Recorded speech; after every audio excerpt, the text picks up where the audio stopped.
today's episode is basically just all about critters and creatures of Menifee, which is why I am dressed like this. What Menifee doesn't know about me is though Valentine's Day is my favorite holiday, spring is my absolute favorite time of year.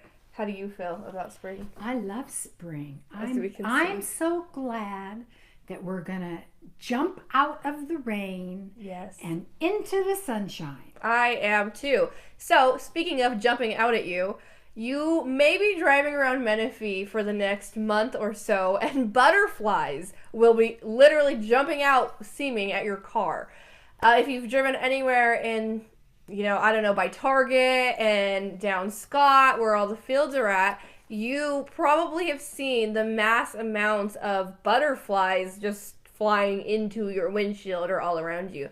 There is a reason. So, there is a migration pattern of monarch butterflies, but especially this certain type of butterfly called the painted lady. And the migration goes from Palm Springs all the way to Oregon. Well, they usually do stop through Menifee, but because of all the water that California has seen this season, it has actually heightened their pace, how many there are, how many have cocooned because everything is green. So there is tons and tons of butterflies that basically got tricked into thinking it was spring already. Poor little things. Because the heat and the water has created just so much vegetation that they think it's spring, it's time to go, and they have cocooned, and the caterpillars are, they blossomed into butterflies. So if you're driving down the road anytime soon, it should be until about May or June, scientists are saying, that be expecting in this area just hordes of these butterflies coming out at you. I saw them the first time today. My family told me about them yesterday, and they're like, tell me, have you seen all these butterflies? So my mom, shout out, looked into all of it. And today I was driving around Target, and there they were. You're going to kill some. The scientists even wrote articles about that. Don't worry. They're so far from being extinct that, sadly, we can spare some. But you will probably see some orange and yellow dust on your car because you're going to hit them. But that's okay. It's all right. The circle of life. And so, in spirit, I'm wearing my wings. You're the painted lady today. I'm a bee. You're a bee. Oh. But in spirit, I'm a painted lady. I just didn't have those wings. Oh, okay. Well. Oh, so you're a bee, and that's a good thing because we hear you love to do something with bees. I do. I love bees. I think, okay, this is a long thing, but I think bees are an animal. I can talk to you about that later. But, so bees are my favorite creature ever. I put them before people. Bees are so important. And when I used to live in New York, I was actually a beekeeper. I worked on a farm, which seems odd because you wouldn't think going to New York for Menifee you'd find a farm, but I did. And I kept bees. And so I'm super excited this spring because of the super bloom that's going on with the flowers. It is just going to be a party for all pollinators and bees. And I believe I read something about expecting a lot of bees too now in this area down to the Coachella Valley and all that, is expecting a lot of bees. So if you see bees, be kind to them. Why are they so important? Be kind. Because they're pollinators. Oh my gosh, they make everything. Pretty much, if you go into a grocery store and you see the produce, they made it all. There's pretty much nothing that a bee didn't create. And then when you think of all the things that we use to make other foods, or just even honey itself, they produce more than 1/3 of our food, Wow. more than 2/3 of our produce. So if bees went extinct, which they have been on the brink of, that's our food. That's everything that we eat and intake and medicine and just all sorts of things that they do. So they're very important. So there you go. Okay, I still want to know. So they make all this produce. So what? By carrying the Yeah. seeds from one place to another, or what? Yes. Okay. They pollinate. They pollinate. Yeah. So they're the number one pollinators. Butterflies are also pollinators, and a couple other insects. Dragonflies can be pollinators once in a while.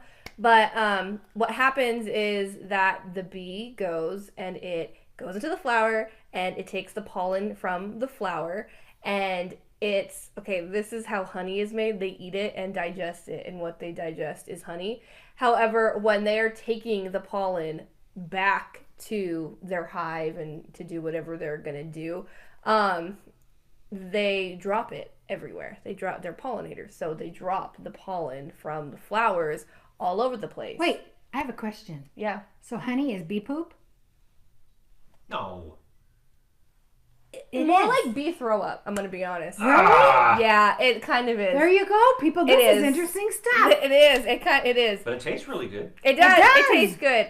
And yeah, so they're just little workers. That's why they're called worker bees, because there's no rhyme or reason as to why they do it. They just keep doing it. That's and we are very interesting. thankful that they do, and we hope that they just keep on, because I love tomatoes. Okay, but how many times have you gotten stung by a bee? Never.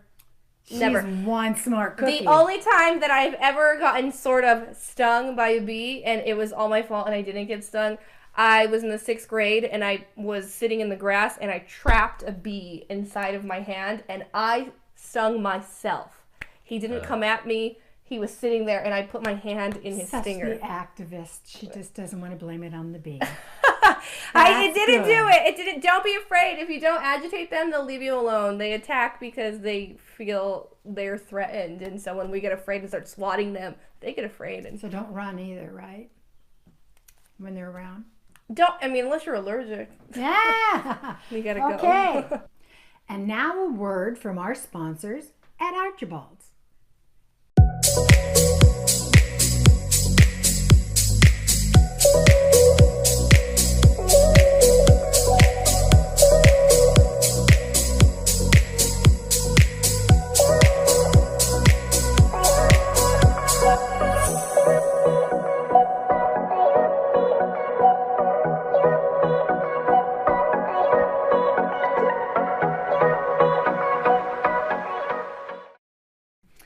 This year, the city is hosting their very own one-stop shop, Menifee Dog and Cat Free Vaccination and Microchip Clinic. It's going to be Saturday, March 9th, and it's going to be at the Cenicero? Cenicero Center. It's a hard one. I always call it the KC Center.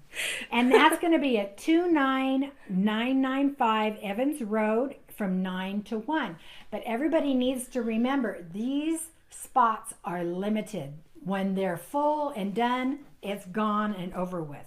So it is limited quantities for this event. So they will do vaccines, microchipping, and licensing at that event. Okay, so next is the horses. So there's an event going on called Party on the Patio, and it is for the Stat Sanctuary for Horses. So what is it? All right, it's for the Stat Sanctuary for Horses, and it's on Scott Road. We did a fundraiser with them. It was more in the summertime. It's a fun place to go. It's for horses that have been kindly turned out to pasture, and you can go and pet them and take care of them. They use them for the kids to come explore with them. There's all kinds of fun things to do. We did meet one horse that it's an older horse, too old to race anymore, but is still really a fun horse to be around and does all kinds of actually, that horse was giving away kisses, from what I believe, and we paid to be kissed by that horse. And you can do all kinds of things. They have all kinds of animals at this, but this is specifically for the horses. And it's going to be at RJ... The Sizzle and Steer. Sizzle and Steer on the patio. Yes. From, I believe, is it 2 to 6? It is from 2 to 6. On St. Patrick's Day. So it's a St. Patrick's Day party. That's and right. you buy basically a ticket, and it gives you a free drink. And They're going to have live music. They're going to have live music, and they're going to have games. They're going to have prizes to win, and all of your proceeds go to the horsies to help them. And so that's a fun. If you're looking for something to do on St. Patrick's Day, that would be a good place to go and have a good cause while you're celebrating. Well, Who doesn't love animals? We all love animals, and we hope that you have a wonderful day with your animal. Treat them nice. Keep them indoors maybe in the next couple rainy days, and that's it for us. That's it. See you next time.